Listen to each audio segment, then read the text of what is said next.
Hello everyone, I'm Aditjandra. I'm a researcher at Heriot-Watt University. In the next 15 minutes, I will talk you through our new research that I carry out with my colleagues Iftikhar, Danan, and Phil at the Center for Logistics and Sustainability. It is entitled Cold Chain, a new challenge for sustainable road freight. The outline of the presentations is sevenfold.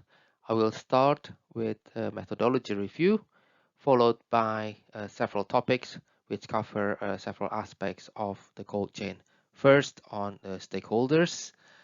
Second is on the knowledge and the state of the art. And third is on how the logistic and transportation studies look at the topics as well. And next is our little case study on modeling UK cold chain. And we finalize with a conclusion and our plan ahead. The review methodology that's been used is semi-systematic by nature, which is a mixture of rapid literature review and regular consultation process with experienced researchers. The reason we're doing this is due to the time constraints and the previous successful research projects. The tools that's been used include the Google search engine with keywords such as cold chain and Google Scholars to trace the key researchers and key papers, and a conventional library such as Scopus, Web of Science, and Science Direct. The drawbacks of these methods, we realize, is going to be some missing literature and there's some degree of subjectivity. But the advantages including capturing the gray literature well and filtering academic jargon. Who are the key stakeholders of cold chain research? In this particular slide, I'd like you to draw attention on a few big organizations that I've managed to capture. First one that I'd like to draw your attention is Center for Sustainable Cooling, where Heriot-Watt University also a member, which is a network of academics who's looking at the topic. The second one is the Cold Chain Federation, which is a long-established industrial association, which now is actually has 150 industrial members with 450 specialist storage and running over 30,000 vehicles. The next one I'd like to draw your attention is International Institution of Refrigerations, which is an intergovernmental organization with 59 member countries. The UK is actually represented by the Institution of Refrigeration, as you can see in this logo. On top of that one, there's another research funders network as well to UK ERC at the UK level and Horizon 2020 at European level. That I've seen a few projects already been funded.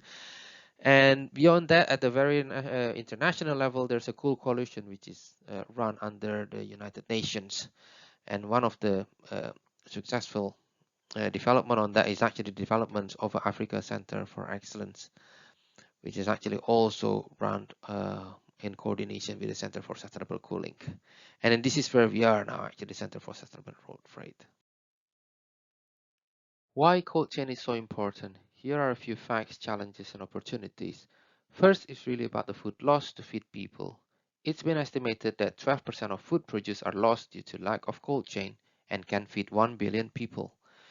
The loss is really come from at the production end, at the developing environment, as much as at the consumption end, at the developed nations and industrial nations such as UK. Cold chains also been heavily used at the fraction distribution, so the lack of cold chain actually can cause life. This has been proven at the recent pandemic.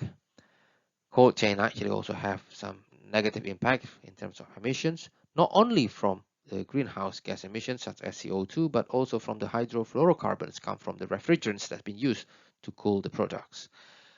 There has actually also been realized of a lack of studies on the post-harvest, not as much as the productions. And we also realized the issue of properly driven business models, such as we see that cold chain is quite specific area of operations. So it's only very few people actually who knows this quite well. And which actually touched the issue of a food value chain, which is well concentrated market and affected the farmer fairness issues. But again, all these challenges actually have the opportunities for research to look at, for example, and then how to do better energy demand management, technological innovations, food safety, and logistic and transport operations. What are the key components of cold chain? As you can see from this slide, the illustration at the top left corner is actually showing the illustrations drawn by the International Institute of Refrigeration to depict the cold chain operations. It comprises of pre-cooling, number 1, refrigerated transport, number 2, cold storage, number 3, retail sales and supermarket, number 4, and consumers, number 5. So along this chain is actually been illustrated with the product goes through a different temperature control dynamics, as you can see from the top right corner of the illustrations that's been done in study in Canada. As you can see, the dynamics of the temperature for the products has changed from time to time and from different states of the cold chain, where at some point there is a hotspot of a high risk where the product has actually been compromised due to not optimal temperature. So the first model of the carbon footprint that's been attempted was done by the International Institute of Refrigeration, which used simplifications of coding each countries all over the world with a different level of different parameters. I think the three parameters that I managed to capture here is actually included the electricity productions on the bottom left corner of this slide, where you can see that the UK alongside Japan is actually two of those countries who's been considered use the renewable electricity production. The other two here is actually representing a different codes for level of developments. As you can see here, UK included as the group of the very high human developments nations, and the transport code where UK is actually considered as the normal country with the developed roads.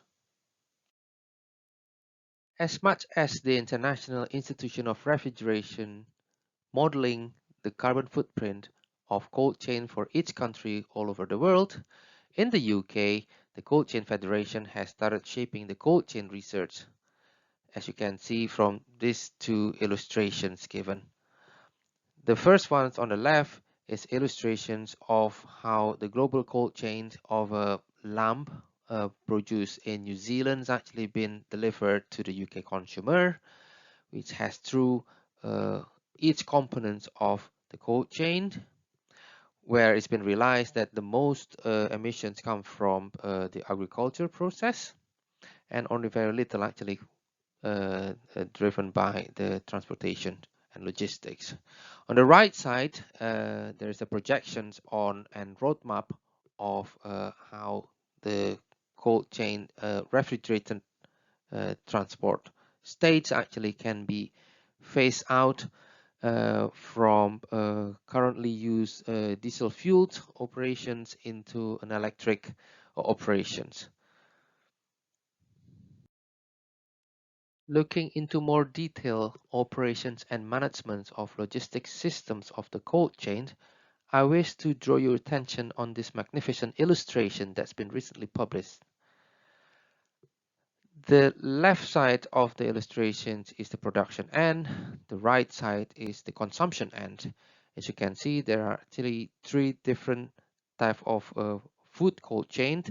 The top one is the aquatic products, the middle one is the livestock and poultry meat products, and bottom one is the fruit and vegetables. Each has a different operations and management, but on each of them actually there's also a link that some states of the cold chain can be amalgamated.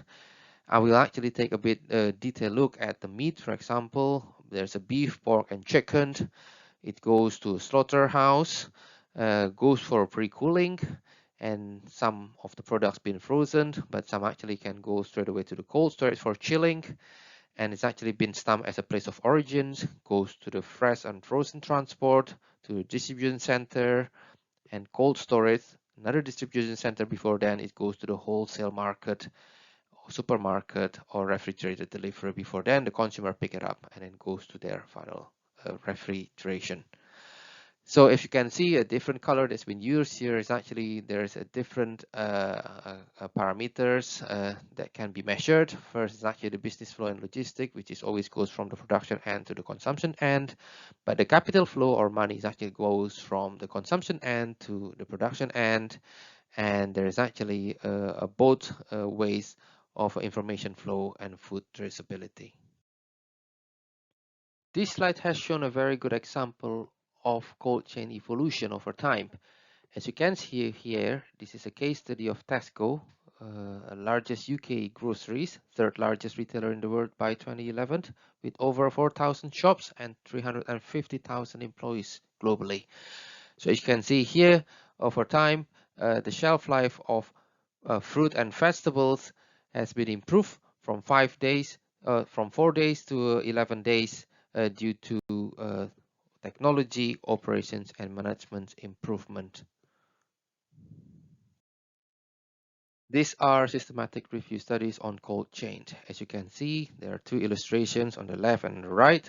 On the left, it's actually based on two studies from a traditional literature review and bibliometric analysis.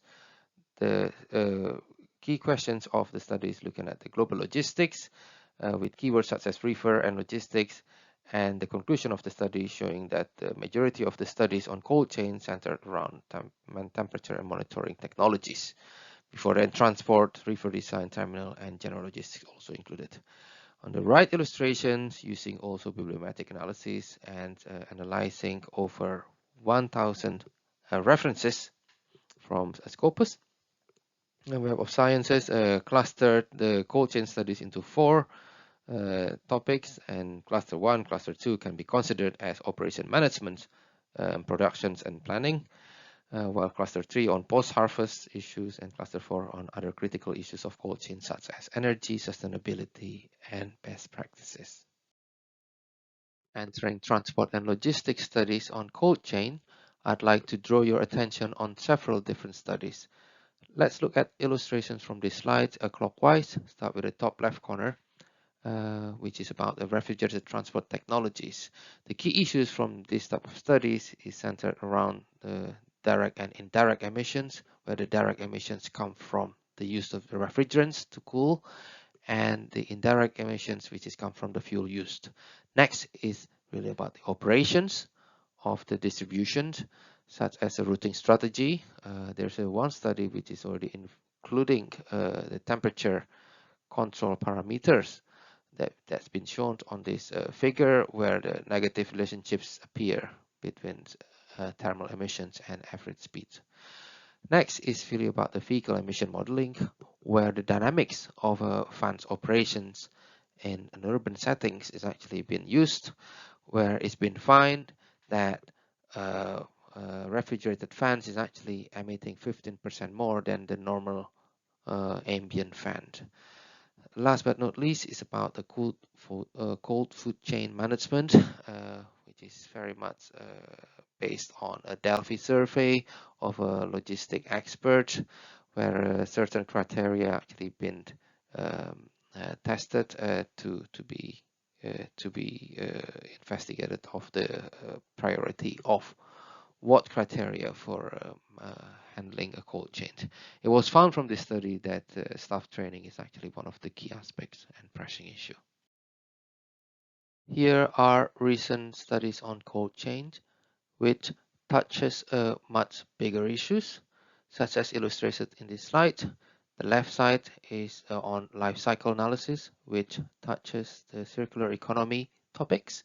And on the right side is about energy management for a net zero, which look at the climate change dynamics.